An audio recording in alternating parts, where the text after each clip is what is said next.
Miidiyaan Daarussalaam imala isaa jalqabaa arras haddaan hin kunne kaayyoo guddaa qaba. Miidiyaan Daarussalaam imala ulamaawii milkeessuudhaaf halkanii fi guyyaa cimee kan hojjechaa jiru yoo ta'u, barsiisota jajjaboo fi barattoota hedduu if keessatti hammatee ilmi raabsaa jira. Yoo isin hin jennu gammachuu guddaatu nutti dhaga'ama. Nuti Daarussalaam filannoo keenya boona qoodarraa haa fudhannu. Daarussalaam sagalee uummata musliimaa bal'aati.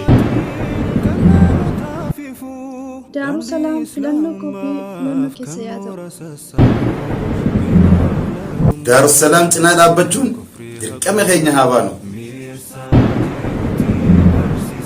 Nis Daarussalaam.